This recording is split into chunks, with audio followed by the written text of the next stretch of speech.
la clase de hoy no es larga, así que vamos a terminar eh, rápido. Vamos a hablar de la última cavidad, que es el cuarto ventrículo.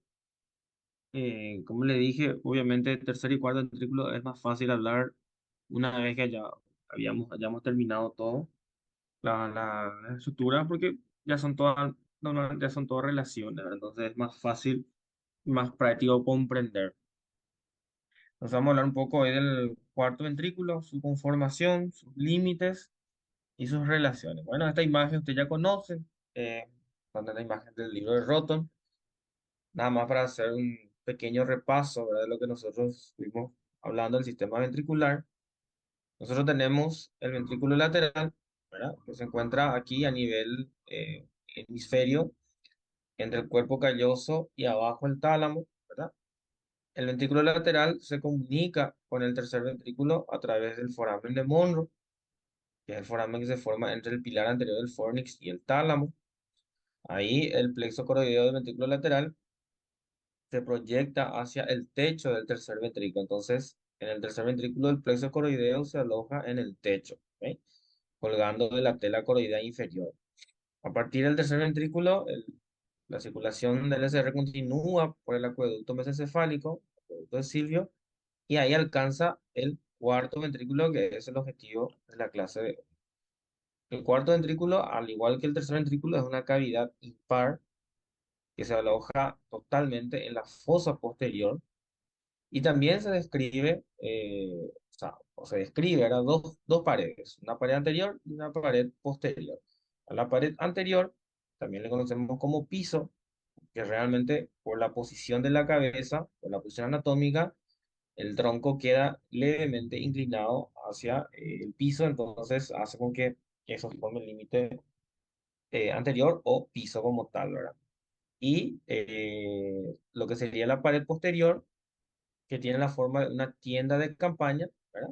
Así como un camping, que también se le puede conocer como techo, ¿verdad? Porque por la posición anatómica el cerebelo queda un poco más por encima del tronco. En cuanto a las superficies del tronco que conforman el piso, son exclusivamente la protuberancia en la parte superior, dos tercios más o menos, y la parte inferior, o un tercio del techo, que corresponde a la porción abierta del bulbo. Hacia abajo, el cuarto ventrículo se continúa, o sea, en este caso tiene relación. Por un lado, con el foramen de Magendie, donde el LCR se escapa a la cisterna magna, que está bien aquí atrás, y también se comunica con la apertura superior del conducto ependimario central, que es un conducto que queda dentro de la médula espinal. Eso hace con que el LCR pueda circular tanto al conducto ependimario como al sistema cisternal. Eso es la parte inferior. En la parte lateral, el cuarto ventrículo, ¿verdad? Se abre también hacia la cisterna, en este caso la cisterna del ángulo pontocerebeloso, a través de los recesos laterales y se comunica con la cisterna a través de un foramen que es el foramen del Luschka, ¿ok? Eh, el cerebelo, como tal, en su totalidad, va a formar el techo del cuarto ventrículo, con sus respectivas estructuras que vamos a ir viendo. Pero esta es la cavidad en sí del cuarto ventrículo, que si le miramos desde una visión anterior-posterior, tiene la forma de un rombo, ¿ok? Una forma romboidal, le decimos. Entonces, tiene la forma de un romboides, donde en la parte media es la parte más ancha de la cavidad. Hacia los lados dijimos que tenemos los recesos laterales que se abren al ángulo punto justamente a través del agujero o foramen de Luschka, y hacia abajo, en el extremo, en el vértice inferior, se abre a la cisterna magna a través del foramen de Magendie. Importante, el cuarto ventrículo tiene mucha relación, obviamente, con el ángulo pontocerebeloso, en especial con las cisuras que van a componer el ángulo pontocerebeloso. El ángulo pontocerebeloso tiene tres fisuras. Una fisura que es en relación con el mesencéfalo, que es el cerebelo mesencefálico, que va a estar acá arriba, ¿verdad? Un poco más arriba. Abajo, el ponto mesencefálico, el ponto cerebeloso, y abajo el cerebelo vulvar. Son las tres fisuras que se relacionan con el ángulo ponte y que obviamente se continúan con, se comunican, de caso, se relacionan con el cuarto ventrículo.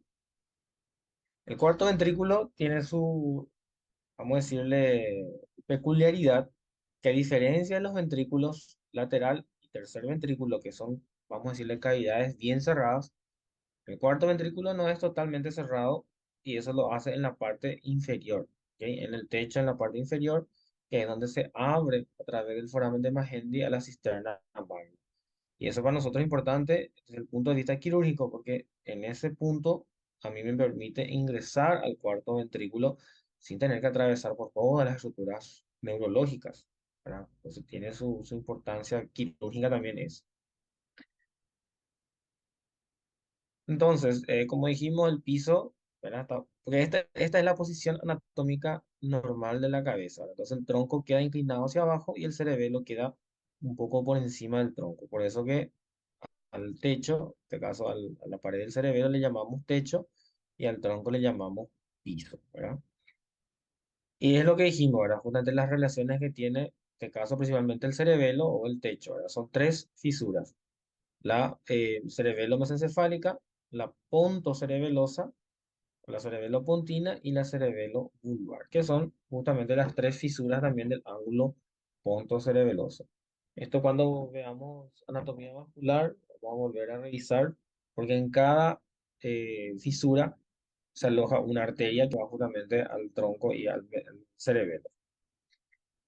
Al igual que los otros ventrículos, el cuarto ventrículo también tiene plexo coroideo, solo que aquí el plexo coroideo se aloja en la porción inferior del techo, ¿ok? Como estoy describiendo, pero también tiene plexo coroideo propio. ¿Mm?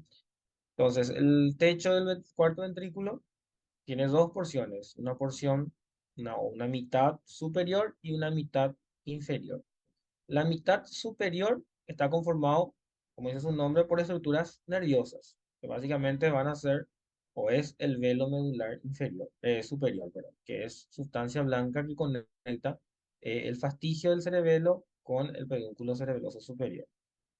Y la mitad inferior, que sería aquí abajo, también tiene un velo medular, que es sustancia blanca, pero en la parte inferior, como les dije, no está totalmente cerrada, solamente tiene una pequeña lámina de tejido laxo que se llama la tela coroidea, ¿verdad? Que es donde también se va a alojar el plexo coroideo. Entonces, el techo vamos a dividir en dos porciones, una porción o una mitad superior y una mitad inferior. ¿Dónde, dónde se van a encontrar estas mitades? A nivel del fastigio del cerebelo. En ese punto convergen la mitad superior y la mitad inferior.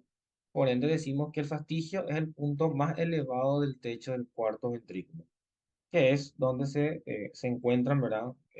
Ambas mitades, tanto superior como inferior. Bien, entonces, en la mitad superior sería por encima de lo que sería el fastigio, ¿verdad? Eso en cuanto al techo, porque vamos a ver que el piso tiene otra división, ¿ok? En cuanto al techo, la parte superior va a estar formado por el pedúnculo cerebeloso superior, ¿verdad? Y unido ambos pedúnculos por el velo medular. El velo medular es sustancia blanca que comunica ambos pedúnculos. Es eso, ¿verdad? Y por encima vamos a tener la língula, ¿verdad? Que es uno de los folios del vermis cerebeloso. Esa unión de estas tres estructuras, de la língula del cerebelo con el velo medular superior, se le conoce como la válvula de Biosis, ¿verdad? Pero realmente no es una válvula como tal, se nombra nomás como una válvula, ¿no? Tiene esa función de válvula, ¿verdad? Pero a esa estructura en conjunto se le conoce como la válvula de Biosis, que es la unión o vamos a decirle, el cierre que genera la língula con el velo medular superior, ¿ok? Lateralmente, si yo me voy en el techo, voy a encontrar al pedúnculo cerebeloso superior, obviamente, ¿verdad? Puede ser que el velo medular superior es una tela de sustancia blanca que conecta ambos pedúnculos cerebelosos superiores en el centro. Con los laterales el pedúnculo cerebeloso se encuentra cada uno con sus brazos, yendo hacia los tubérculos cuadrigéminos del mesencéfalo, o sea, ascendiendo. ¿Mm? Es muy importante en esta parte yendo hacia el lateral, porque si nos vamos más lateral, vamos a tener lo que conocemos como el receso lateral del cuarto ventrículo, que es un espacio que se genera entre el pedúnculo cerebral superior y el pedúnculo cerebral medio que estaría aquí, que fue retirado, ¿verdad? O sea, que estaría más hacia adelante realmente.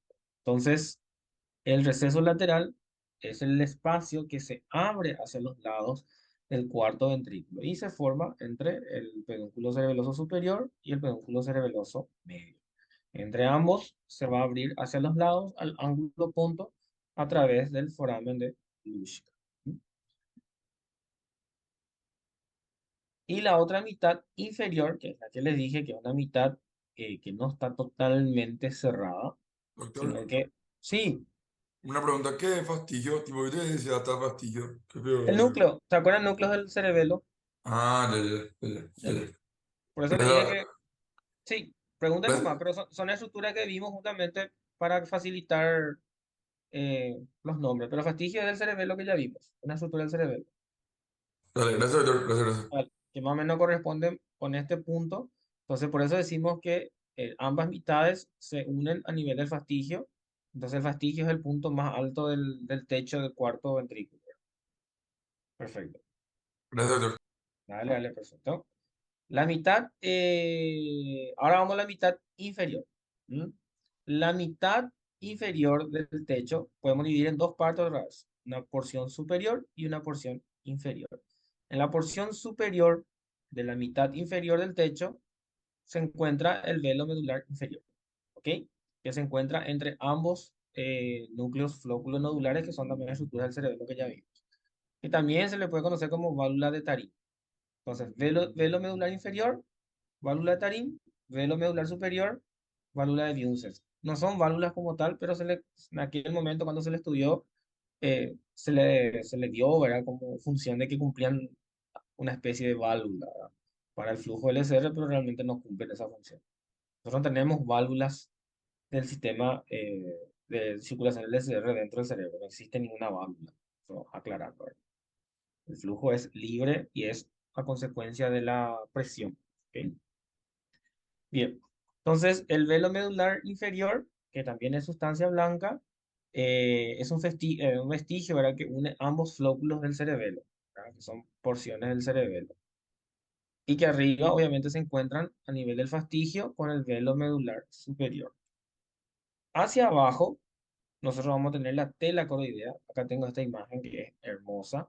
Aquí tengo el velo, que es sustancia blanca, eso es estructura nerviosa. Y en la parte inferior hay una pequeña transición a una tela que es una capa más transparente, como pueden ver por transparencia, que es la tela coroidea, que es donde se va a insertar el plexo coroideo del cuarto ventrículo. La tela coroidea no es una estructura nerviosa, que significa que yo puedo sacrificar esto, sacrificar en el sentido que yo puedo cortar, por ejemplo, en una cirugía para poder entrar al cuarto ventrículo.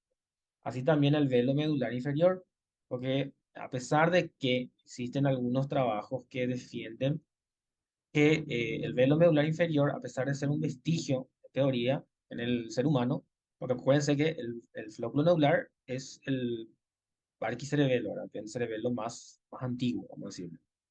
Entonces, las funciones no son tan desarrolladas, por ende, se cree que el velo medular inferior no cumple una función muy importante. Pero nosotros en nuestra experiencia realmente siempre hacemos, cuando abordamos un tumor del cuarto ventrículo, hacemos un abordaje que se llama abordaje telovelar, que es cortar esta unión justamente telovelar, entonces entramos al cuarto ventrículo.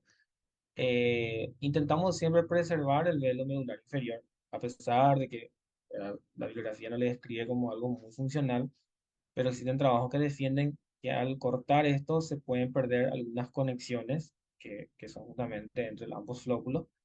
Igual no se ve tampoco secuelas en los pacientes, ¿verdad? Pero para entender que existe una porción donde sí tengo más seguridad, que es la tela coroidea. Ahí puedo abrir sin problema porque esto no es estructura nerviosa, no hay neuronas acá, no hay sustancia blanca ni sustancia gris. Es una tela de epéndimo, o sea, tejido ependimario, no son células nerviosas. Y este es el foramen de Magente, ¿verdad? Que es el foramen que comunica hacia abajo con el epéndimo y hacia atrás con la cisterna magna. Y el plexo coroideo que obviamente se inserta o se aloja en la tela coroidea. Entonces, a esto le conocemos como la unión telo-ovelar. Y esto es importante conocer porque al ser al ser epéndimo, que es un epitelio, esto no está vascularizado, entonces tampoco sangra. ¿Ok? Pues normalmente no sangra, entonces me permite abordar al cuarto ventrículo sin mayores complicaciones. Entonces tengo el velo medular inferior, que va a formar la parte superior de la mitad inferior del techo, y la tela coroidea, que va a formar la porción inferior de la mitad inferior del techo del cuarto ventrículo. Parece un trabalenguas, pero lo que quiero que quede claro es que la porción inferior del techo del cuarto ventrículo tiene otra vez dos porciones. Una porción nerviosa, que es el velo medular inferior, que está en la parte más superior, y en la parte inferior tengo la tela coroidea, que es una estructura no nerviosa. Entonces, el techo del cuarto ventrículo tiene una porción que es totalmente nerviosa, que es la parte superior, y una porción no nerviosa, que es la parte inferior.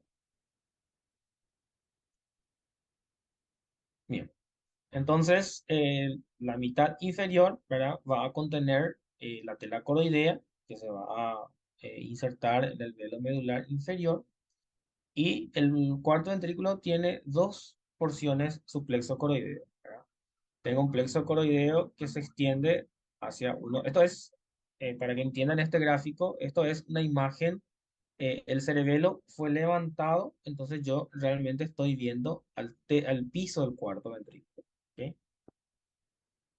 Al piso del cuarto ventrículo. Chicos, les pido un minutito, ¿sí? Voy a atender una llamada porque me llama un cirujano de la urgencia, ¿sí? 5 minutitos. Dale, doctor, Dale, tranqui. doctor, dale.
Ok, volvemos.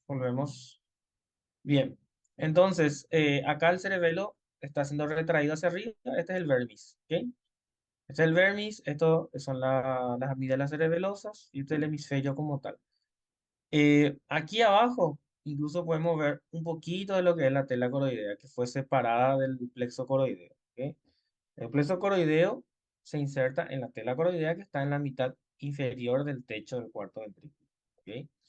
Y tiene en forma de L, le decimos, solamente que son dos plexos prácticamente, ¿verdad? Entonces aquí tengo un plexo en el lado izquierdo, el plexo coroideo se inserta en la parte del inferior de la tela coroidea y se extiende como un brazo hacia el receso lateral. E incluso el plexo coroideo en el receso lateral sale del cuarto ventrículo a través por el foramen del Luschka. Eso es normal, ¿ok? Y la misma cosa del lado derecho, ¿ok? Entonces, si yo le miro, realmente tiene la forma de una T, ¿verdad? pero los libros le describen como una L, ¿verdad? Una L de cada lado. Es de la inserción del plexo coroideo en el cuarto ventrículo, ¿ok? Bueno, como le dije, ¿verdad? Lateralmente se abre a la fisura cerebelo-pontina, que es el ángulo punto cerebeloso, y por ahí sale el plexo coroideo. Eso es normal, eso de hecho que es para nosotros incluso una referencia en las cirugías del ángulo punto, cuando queremos utilizar como referencia, si llevemos al plexo coroideo, sabemos que estamos en la fisura cerebelo-pontina o lo que sería en este caso en el ángulo punto. Bien. El piso al cuarto ventrículo también vamos a dividir no en dos mitades exactas, porque realmente el puente es más grande, o sea, la porción que corresponde al puente es más grande que lo que le corresponde al bulbo raquídeo. ¿Ok? En este caso, la porción que corresponde al puente sería la parte en este caso, el total del piso son los 2 tercios superiores y solamente un tercio inferior es formado por la porción del bulbo, la porción abierta. Parece que el bulbo también tiene una porción cerrada que ya es correspondiente con el conducto ependimario central. Bien. Podemos dividir en tres porciones también, ¿verdad? Podemos agregarle una porción intermedia que va a corresponder con los recesos laterales. Obviamente, si yo miro al piso del cuarto ventrículo, no hay un límite anatómico exacto acá, ¿verdad? Solamente existen referencias. El receso lateral, yo puedo dividir o puedo ponerle un límite superior, perdón, inferior. Voy a trazar acá una línea, ¿ok? Y le voy a colocar un límite superior, ¿ok? Entonces, estos límites del receso lateral van a formar la porción intermedia del piso. Lo que quede por arriba va a ser el triángulo superior, porque se forman como dos triángulos, ¿verdad? Triángulo superior y abajo el triángulo inferior. El triángulo superior obviamente es más grande, porque la estructura del puente es más grande, y el triángulo inferior que corresponde al bulbo va a ser menor. No existe un límite anatómico exactamente, solamente existen unas referencias. Entonces, son líneas imaginarias. Para dividir el triángulo superior de la porción intermedia, mi límite es una línea imaginaria que pasa por el borde superior de lo que sería mi receso lateral. No existe una estructura como tal, solamente es imaginario. Y el límite entre el triángulo inferior y la región intermedia es una línea imaginaria a nivel del borde inferior del receso lateral. ¿Ok? Entonces, entre ambos bordes del receso lateral se corresponde la región intermedia, que es donde se aloja la estría medular, que son las estrías acústicas, ¿verdad? Que van a dar origen al octavo par después. También puedo dividir en dos mitades iguales por una línea media, que es el surco medio. Entonces voy a tener dos porciones iguales, ¿ok? Pero normalmente lo que hacemos es esta distribución en tres niveles. Entonces, triángulo superior, región intermedia y triángulo inferior, ¿ok? Si usted, como le dije, ¿verdad? El piso tiene la forma de rombo, entonces también se le puede conocer como superficie romboidal. Tiene cuatro vértices. Un vértice superior, que es la que se comunica con el acueducto de Silvio. Un vértice inferior, que se comunica con Magendie y con el conducto ependimario. Y dos vértices laterales que son con los forámenes de Luschka. ¿Ok? Entonces, acá tengo el piso del cuarto ventrículo. ¿Cuál es la relevancia del piso del cuarto ventrículo? Son todas las estructuras nerviosas que están, porque aquí estamos directamente en el tronco, ¿verdad? En la parte superior voy a tener la eminencia media, que ya ustedes conocen, que en la parte inferior se encuentra el núcleo del facial, que se le conoce como colículo facial, ¿ok? Y lateralmente a él tenemos el área vestibular, que sería el origen, o sea, en este caso en su profundidad, el núcleo del octavo par, así como las estrías acústicas, que son las estrías medulares. Hacia abajo voy a tener los núcleos del hipogloso y del vago que hacen las eminencias. Entonces voy a tener el trígono del hipogloso aquí arriba y el trígono del vago aquí abajo. Y en el extremo más inferior voy a tener el área postrema que contiene el óvex, que también es parte del vago, pero que se encarga del control del reflejo nauseoso. ¿ok? O sea, todo ya es vegetativo.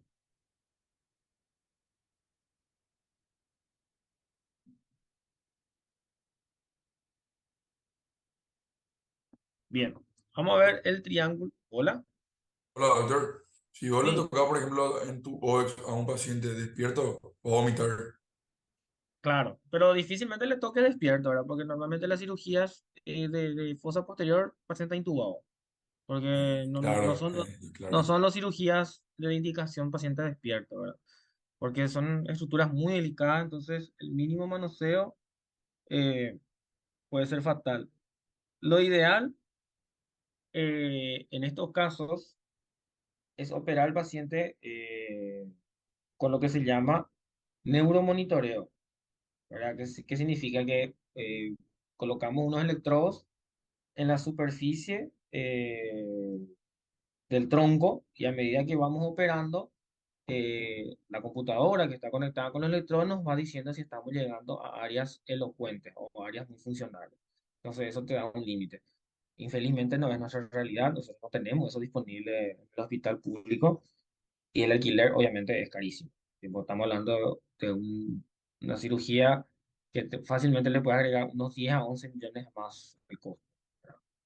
Que para el paciente público eso es muchísimo.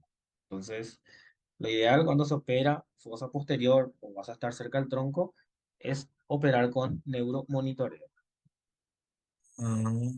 Lo ideal, pero no Esto, es claro, es lo lo ideal. que ocurre. Nosotros Ok. acá en clínica una vez pudimos hacer porque es un paciente que tenía para pagar, pero es raro, no es algo habitual para nosotros. Bueno, Ya, un ya. ratito Gracias, doctor. voy a atender una llamada y ya vuelvo, ¿sí? Un minutito y ya volvemos. Dale, doctor.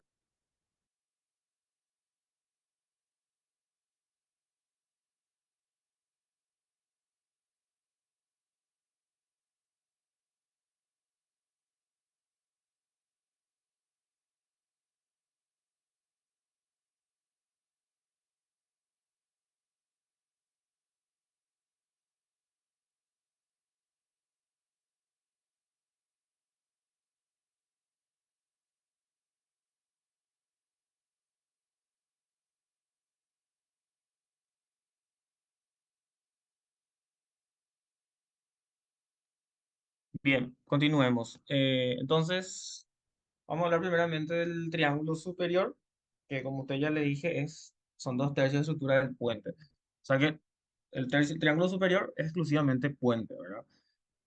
Como ya le dije, tenemos la eminencia media, está a los lados del el surco medio, por dentro del surco limitante, y en la parte inferior vamos a tener el colículo facial, que nada más es una eminencia del núcleo facial. A los lados, ¿verdad? De lo que sería la eminencia media, tenemos la fovea superior, que es una pequeña fosita que se encuentra por encima del área vestibular, y por encima de la eminencia media vamos a tener un pequeño núcleo que se llama el locus coeruleus, que es un núcleo del sistema vegetativo, encargado también de la producción de serotonina. ¿Ok? Esto es en cuanto a lo que sería la parte del puente. Eh, Aquí lo más resaltante y lo más importante es que cuando nosotros operamos lesiones que estén cerca de la mitad superior, es justamente preservar la función del facial. Entonces yo tengo que saber que el colículo facial se encuentra por encima de la estría medular, que sería la parte eh, superior la parte inferior de este triángulo. Recuerden que la estría medular no es mi límite exacto entre la mitad superior y la mitad inferior, porque la estría medular realmente es del triángulo superior.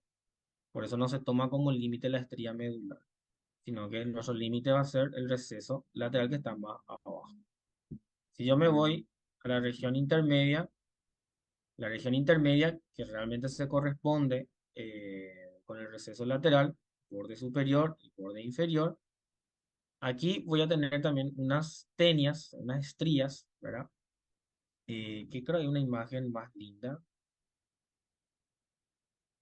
Aquí se ven súper bien justamente estas estrías, ¿verdad? Unas estrías transversales y una estría ascendente. Esta estría asciende por fuera de la eminencia media y estas estrías que van de forma lateral. Aquí no se ven tan claramente, pero en este caso las estrías que son laterales son las que le llamamos nosotros las barbas del cálamo, y la estría que asciende por fuera de la eminencia media también se le puede llamar la varilla de armonía de Berman. Son solamente proeminencias que generan las vías dentro del puente, ¿verdad? Eh, Son nombres, tampoco no se confundan tanto con eso. Aquí se ve un poco más claro la pequeña estría ascendente, que en este caso sería la varilla de Berman. Y la que están aquí abajo serían las barbas del cálamo. Si vuelvo en esta imagen, aquí se ve súper bien. ¿Ok? La varilla de Berman y las estrías de cálamo. Cálamo son las que van transversalmente y Berman es la que asciende por fuera de mi eminencia media. Como le digo, en un preparado cadavérico es muy difícil encontrar claramente esta estructura, pero sí se pueden diferenciar. Bien. Y acuérdense que en la región intermedia, ¿verdad? Tenemos los recesos laterales que a los lados se van a terminar comunicando con la cisterna del ángulo punto cerebeloso exclusiva, o en este caso, esencialmente con la fisura cerebelo-pontina. ¿Ok? Punto de examen. La mitad inferior, o sea, en este caso la región inferior, que realmente es un tercio nada más, porque esto nomás es la mitad inferior. ¿Ok? Esto es intermedia. Y esto sería mi triángulo superior. Por eso el triángulo superior es más grande. Entonces, el triángulo inferior también se va a limitar por el borde inferior del receso lateral, y hacia abajo el vértice es magenta, ¿verdad? Que ya dijimos, se va a comunicar con la cisterna magna hacia atrás y hacia abajo con el conducto central del epéndigo. Aquí vamos a tener las eminencias que generan los núcleos de los pares bajos. Voy a tener el trígono del hipogloso, que va a estar más medialmente. Lateralmente vamos a tener la fobia inferior, que va a ser la parte vegetativa del par 10 del vago. Más abajo voy a tener el trígono del vago, que sería su núcleo motor. Y como ya en la parte más inferior vamos a tener el ovex, que se corresponde con el área posterior. El tubérculo acústico es continuación además de la eminencia acústica que está en el puente. ¿Ok? O sea, es la misma estructura, solamente que tiene una porción también vulvar. ¿Ok? Acá no hay mucho que decir porque esto ya vimos nosotros, solamente para recordar las estructuras. Aquí lo que tiene que quedar claro es que el piso tiene tres mitades, o sea, tres porciones, ¿verdad? Un triángulo superior, una región intermedia y un triángulo inferior. La región intermedia se corresponde principalmente al puente también, porque acuérdense que el puente es dos tercios del piso del cuarto ventrículo. ¿Ok? Y aquí tengo la vista inferior del triángulo. ¿Ok? Esto es una imagen muy similar a la otra. Aquí está elevado los hemisferios cerebelosos. Tengo las amígdalas cerebelosas. Aquí uniendo o cerrando a Magendie tengo la tela coroidea. ¿Ok? Y esto, lo que vemos aquí nosotros son el trígono del vago, que es la parte más inferior. Y el centro de ellos, donde se unen, el óvex, ¿verdad? Que sería el área postrema. Esto es viéndolo desde abajo al piso del cuarto ventrículo. Aquí más arriba va a estar mi trígono del hipogloso y bueno, y más arriba ya vamos a encontrar con la región intermedia. Aquí nada más para recordar, entonces tengo en el techo, tengo una porción superior, ¿verdad? Que es totalmente una estructura nerviosa, que es el velo medular superior. Tengo el receso lateral y tengo hacia abajo, que tiene una porción neural y una porción no neural. La porción neural sería el velo medular inferior, y la tela coroidea, que es un tejido laxo donde se aloja el plexo coroideo, que ven aquí cómo está alojado. El piso principalmente está conformado, como ustedes pueden ver, por el puente, dos tercios, y solamente un tercio por el bulbo. La región intermedia se va a abrir hacia lateralmente a los recesos laterales, y ya vimos nosotros eso en la parte lateral.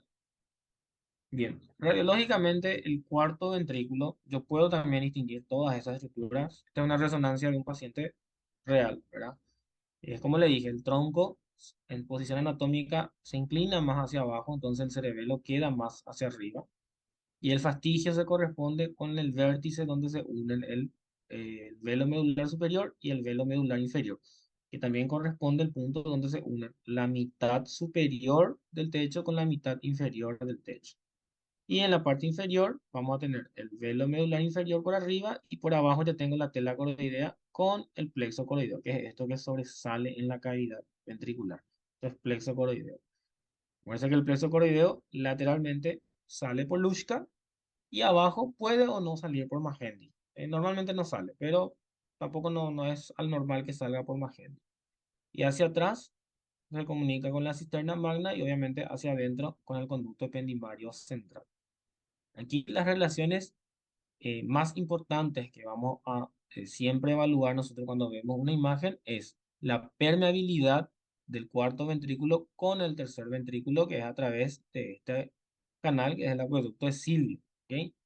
Porque eso me va a permitir ver si mis sistemas ventriculares están todos comunicados. Y hacia abajo, con la cisterna magna, ¿verdad? Que es el momento donde el líquido, el cefalorraquídeo, pasa del sistema ventricular al sistema cisternal y bueno, y ahí va el espacio solanoideo y vuelven a ser reabsorbidos. ¿Alguna duda hasta acá? Creo que ya estamos terminando.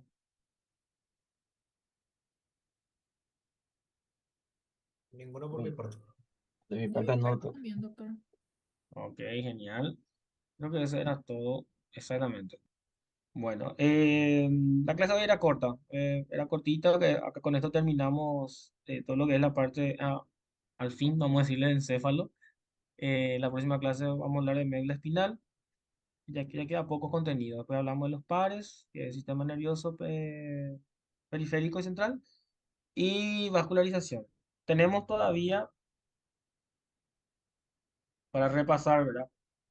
Tenemos 3 clases en septiembre más. Porque ustedes la primera semana de octubre es el Congreso, entonces esa semana no vamos a tener clase. ¿Ustedes cuándo viajan a Buenos Aires? ¿Ya tienen fecha definida? Día 6 por ahí, doctor. Va a ser el, los que se van en bus ya a partir del 3 ya se van. Va a llegar el Oh, 4. ok, genial. ¿Y cuándo vuelven? El sábado El 7. y el 7. Ah, ok, entonces podemos tener clase el 2 sin problema, el lunes. Ese silencio dice mucho, pero vamos a ver. No, entiendo, van a estar eufóricos con el viaje. En todo caso, probablemente nos demos clase ese 2, pero sí el 9, ¿ok? Vamos a dar clase el 9 de octubre, el 16 de octubre, el 23 yo no estoy y yo vuelvo a Paraguay el 24 de octubre yo vuelvo, que es un martes. Entonces, el 25 de octubre, que es un miércoles, y ustedes tienen libre el miércoles de mañana, ¿verdad? Entonces, ese 25 podemos hacer nuestra clase práctica con el simulacro y todo lo que solemos hacer, y rendimos el sábado 28 si están todos de acuerdo, que es nuestro último parcial. Segundo y último parcial, obviamente. ¿Quedó claro? Sí, doctor. Perfecto. Dale, genial. Si por ahí hay necesidad de dar clases extras, voy a coordinar con Claudio un día que usted pueda, porque pueden pasar cosas, qué sé yo, un lunes por algún motivo no puedo dar la clase, entonces vemos otro día. ¿Ok? Pero en esencia tenemos tiempo suficiente para desarrollar lo que nos queda. Aquí ya no es tanto contenido. De repente la parte vascular sí es un poco más larga, pero lo bueno es que ya dimos todas las estructuras, entonces es más fácil hablar de relaciones arteriales una vez que tengamos todo estudiado la neuroanatomía.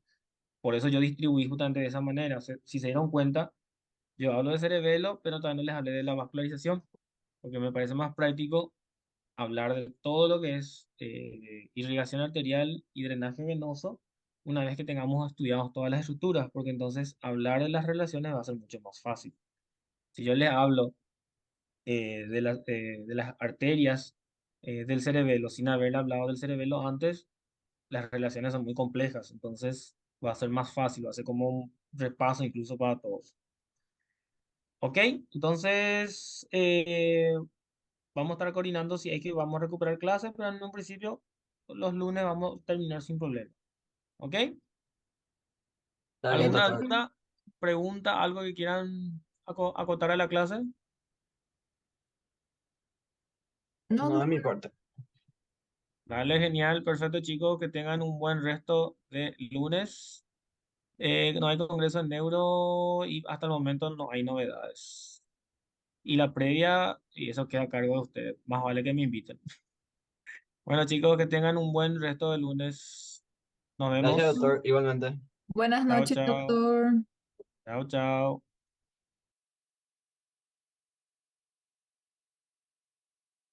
Recording stopped.